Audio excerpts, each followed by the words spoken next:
Assalamualaikum warahmatullahi wabarakatuh. Ketemu lagi bersama saya Ibu Ida. Pada pertemuan kali ini kita akan membahas materi induksi elektromagnetik, pembelajaran IPA di kelas 9. Adapun tujuan pembelajaran kali ini, peserta didik dapat menjelaskan prinsip induksi elektromagnetik. Yang kedua, peserta didik dapat memberi contoh penerapan induksi elektromagnetik dalam kehidupan sehari-hari. Yang ketiga, peserta didik dapat menjelaskan hubungan antara tegangan, jumlah lilitan, dan arus pada transformator.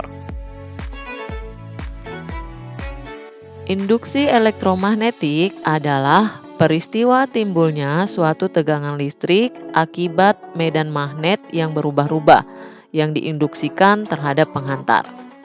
Ilmuwan yang pertama kali melakukan percobaan untuk membuktikan adanya induksi elektromagnetik adalah Michael Faraday. Hasil eksperimen Faraday menunjukkan bahwa perubahan jumlah garis gaya magnet yang masuk kumparan akan menimbulkan tegangan listrik. Tegangan yang dihasilkan oleh peristiwa induksi elektromagnetik disebut gaya gerak listrik atau GGL. Adapun peralatan sehari-hari yang menerapkan prinsip induksi elektromagnetik, yang pertama yaitu adalah dinamo sepeda. Yang kedua, generator, yaitu alat yang mampu mengubah energi gerak menjadi energi listrik. Yang ketiga yaitu adalah transformator atau biasa disebut dengan trafo, yaitu alat yang mampu mengubah nilai tegangan listrik dalam suatu rangkaian listrik. Semua alat ini bisa dilihat di gambar ya.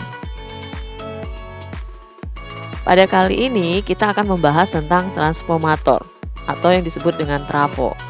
Trafo adalah alat yang digunakan untuk menaikkan dan menurunkan tegangan listrik bolak-balik. Trafo digunakan pada gardu-gardu PLN, radio, televisi, atau peralatan elektronika lainnya. Trafo memiliki dua terminal utama, yaitu terminal input dan terminal output. Arus listrik yang akan diubah tegangannya masuk melalui terminal input. Sedangkan arus listrik hasil pengubahan itu dapat diambil melalui terminal output. Transformator atau trafo dibagi menjadi dua jenis. Yang pertama yaitu adalah trafo step up, berfungsi untuk menaikkan tegangan listrik bolak-balik. Di dalam transformator penaik tegangan, jumlah lilitan sekunder lebih banyak daripada jumlah lilitan primer, sehingga tegangan sekunder lebih besar daripada tegangan primer. Dan kuat arus sekunder lebih kecil daripada kuat arus primer. Trafo yang kedua yaitu adalah trafo step down, berfungsi untuk menurunkan tegangan listrik bolak-balik.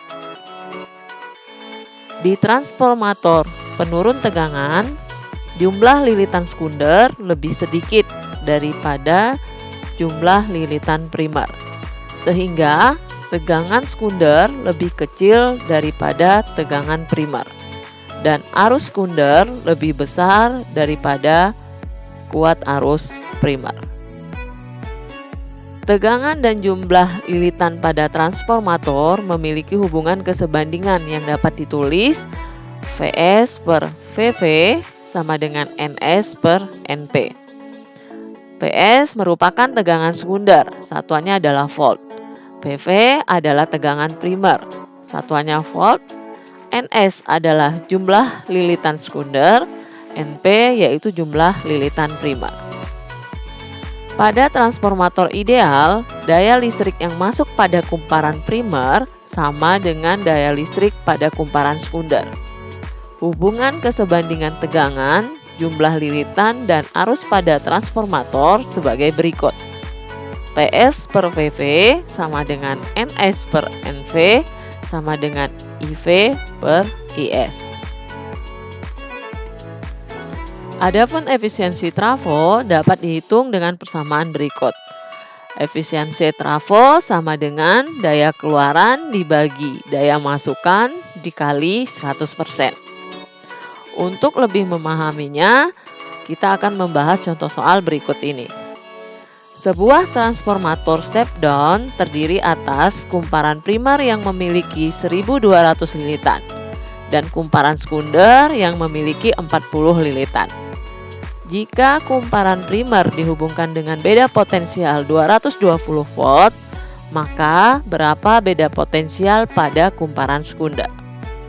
Dari soal ini, kita akan dapat mengetahui data yang pertama, yaitu adalah jumlah lilitan kumparan primer, NP sama dengan 1200. Data yang kedua yaitu adalah jumlah lilitan kumparan sekunder, atau NS sama dengan 40. Data yang ketiga yaitu adalah beda potensial primer, VP sama dengan 220 volt. Yang ditanya adalah beda potensial sekunder, PS-nya berapa? Sebelum ini kita sudah mengetahui hubungan kesebandingan antara beda potensial, jumlah lilitan, dan kuat arus, yaitu PS per VP sama dengan NS per NP sama dengan IP per IS. Karena data yang diketahui adalah beda potensial dan jumlah lilitan, maka kita menggunakan persamaan VS per VP sama dengan NS per NV. Kita masukkan data yang diketahui, PS masih belum diketahui, sedangkan beda potensial primer sebesar 220 volt. Jumlah lilitan sekunder dari data kita ketahui sebesar 40, sedangkan lilitan primernya 1200. Nah, ini akan kita kalikan silang. Diperoleh PS dikali 1200, 220 volt dikali 40. Sehingga PS sama dengan 40 dikali 220 volt dibagi 1200. Karena 1200-nya pindah ke sebelah kanan. Perkalian menjadi pembagian. Hasil perkaliannya 40 dikali 220 volt didapat 8.800 dibagi 1.200. Sehingga didapat PS sama dengan 7,3 volt. Jadi, beda potensial kumparan sekunder sebesar 7,3 volt.